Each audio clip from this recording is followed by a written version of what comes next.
Yo creo que sí hay una distancia bastante visible en cuanto a las afectaciones psicológicas y también físicas dentro de los dos segmentos sociales, ¿no? De los dos grupos.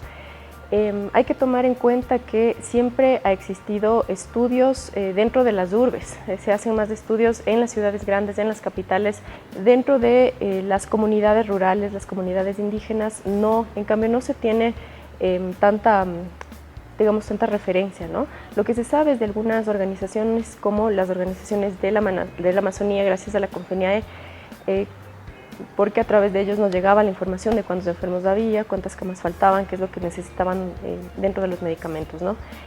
Lo que sucede un poco más allá de las cifras que tengamos es también la forma de entender al mundo andino, al mundo indígena, ¿no?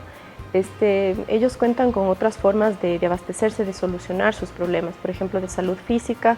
Ellos contaron con medicina natural y contaron con una organización que les permitió asistirse, dar curación, dar prevención y mirar de otra manera también, ¿no?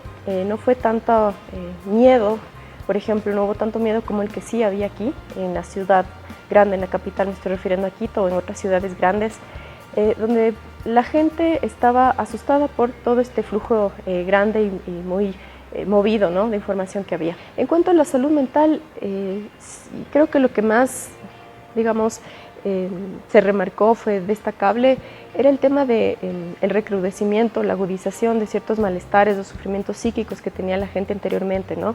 Durante la pandemia se vivieron situaciones, fenómenos psicosociales muy importantes de tenerlos en cuenta, como el confinamiento, el aislamiento social, el desprendimiento de las actividades normales, la falta de empleo, las situaciones de violencia dentro de casa.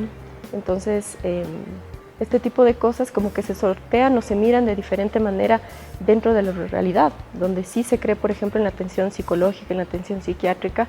En cambio, en los otros lugares en los que nos hemos acercado, en las comunidades, la forma de ver es distinta. De pronto la afectación no fue tan fuerte porque tuvieron medios naturales también a donde recurrir, espacios más grandes, y también el apoyo de la comunidad, de la gente en sí. Es otra forma de verse, no son personas individuales, ¿no? Son personas que actúan, se curan, se entienden a sí mismas, se piensan, se sienten en un conjunto, ¿no? Un yo significa la unión de todas las personas. El impacto de la organización y de la vuelta a las tradiciones, de la vuelta a los recursos naturales que tenían las comunidades ancestrales, las comunidades rurales, fue algo importante de remarcar durante la pandemia por COVID en estos últimos 2 años, ¿no? Porque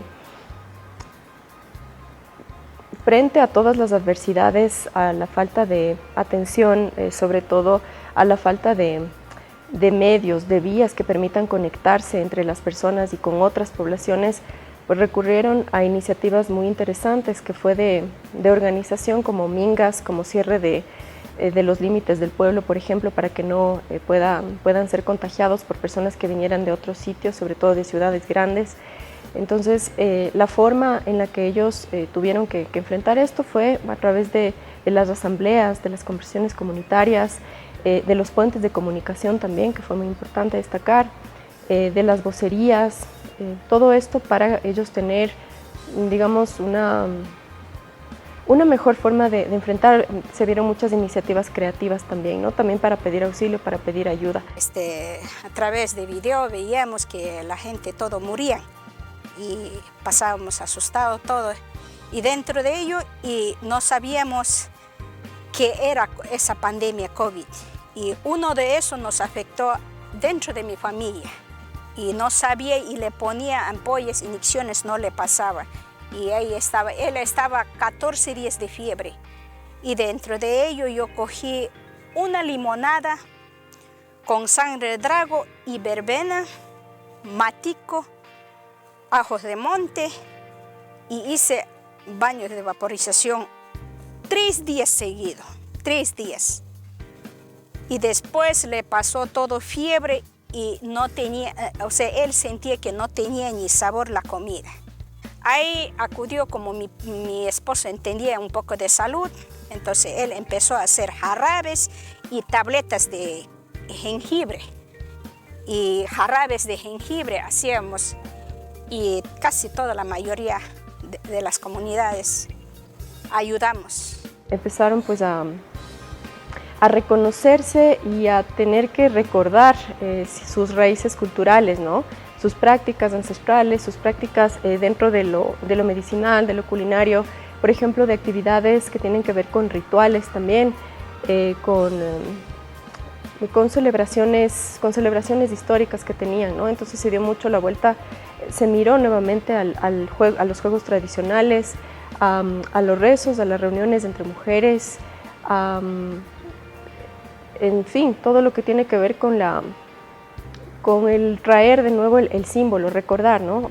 Se recurrió a estos secretos, ¿no? De la medicina ancestral que tenían los abuelos también, los taitas, las mamas, los chamanes, los líderes, las lideresas de las comunidades. Y también de esta forma no solamente que se redescubrió, sino que es como que se transmitió de generación en generación la forma ritual, el cuidado en sí de la medicina y cómo distribuirla, cómo dosificarla, ¿no? Cabe también mirar el tema del cuidado que se dio entre las personas, que fue otro tema muy importante, que no parte desde el miedo, desde este miedo que nosotros teníamos aquí como muy impregnado, ¿no? En las ciudades, sino este tema a través de las distancias como lógicas, a través de la medicina, también poder hacer un acercamiento entre personas de las familias, entre vecinos, entre personas de las comunidades que están siempre juntas, ¿no? El cuidado constante a través de la comida, no sé, estos mandados que se pueden hacer entre las personas, los turnos para las diferentes tareas que se tenían que hacer, ¿no?